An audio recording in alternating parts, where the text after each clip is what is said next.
Don't you just hate when you're expecting to receive your monthly shipment of toilet paper via drone and some rube with a gun shoots it down so you're stuck using your emergency stash of cheap, scratchy, single ply?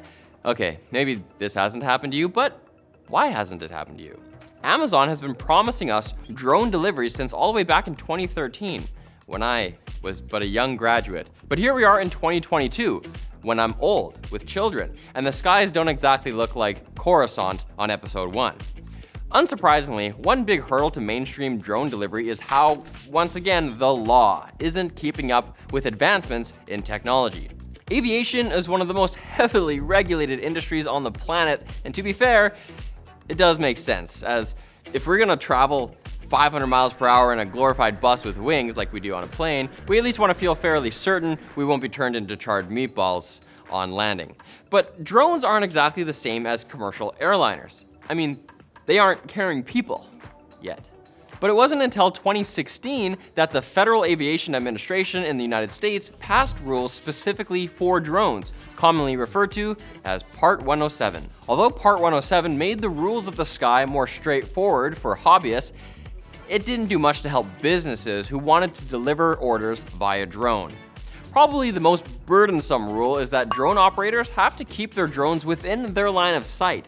Not exactly feasible for big companies like Amazon or Uber who want to deliver lots of packages over fairly long distances. Now, it does turn out that you don't have to fly under Part 107 rules. But unfortunately, if you want to do long-range package delivery in the US, you have to get FAA approval under another set of rules called Part 135. And that's a lengthy, onerous, bureaucratic, Kafkaesque process.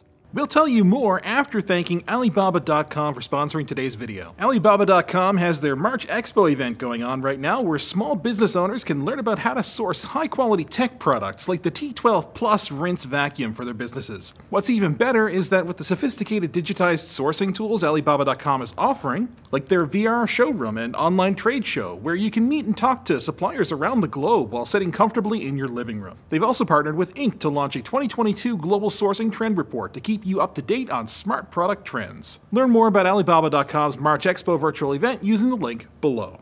So most of the rules the FAA enforces are designed for traditional planes that carry traditional people, not small drones carrying burritos or whatever. And new rules have to be adopted that make more sense for delivery drones.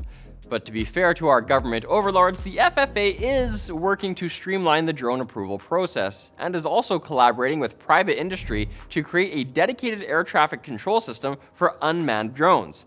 But it could take years before this is all developed enough to allow large fleets of delivery drones to take to the skies. Of course, the entire point of the rules is to ensure that aircraft operate safely, and there are questions about that as well. Hobby drones are really light, but package delivering drones, like the 11-pounders used by Google subsidiary Wing, are quite a bit heavier. And while you super strong people might think that 11 pounds isn't super heavy, it would certainly pose a safety risk if something that weighs about as much as a small dumbbell plummeted from the sky and hit you basically anywhere on your body. Other delivery services will likely be using even heavier drones to deliver larger packages, and while drones may never be required to meet the 1 critical incident in 1 billion flight hours standard of commercial airliners, they'll certainly need to meet more stringent requirements than they do now, considering off-the-shelf drones can and do fail quite frequently. And it isn't just about mechanical hardiness either. There's currently not much infrastructure in place to control drone traffic or even ensure they won't run into each other or into other objects. Animal attacks on flying drones have even happened. But logistics aside, we can't discount the social part of the equation either. While it would definitely be cool to have a drone bring you an emergency box of corn dogs at 3 a.m. in a matter of minutes, do we really want a bunch of drones emitting that high-pitched buzzing noise outside of our apartment windows just level with your eye line at all hours of the night or day? And how about ways to discourage theft? Porch pirates are already a problem, so what might happen once the entire delivery process is unattended? Wing has already offered assurances that their drones don't contain high-res cameras in order to protect privacy, but could this embolden would-be package thieves? No one's watching. These are questions the industry will need to find answers to if they're going to run delivery services that both make a profit and entice potential customers. So we're definitely not saying drone delivery will never work, just give it a few years. Patience is a virtue. even in the age of Amazon Prime. So thanks for watching, guys. If you like this video, hit like, hit subscribe if you're feeling saucy, and hit us up in the comments section for sure with your suggestions for topics that we should cover in the future.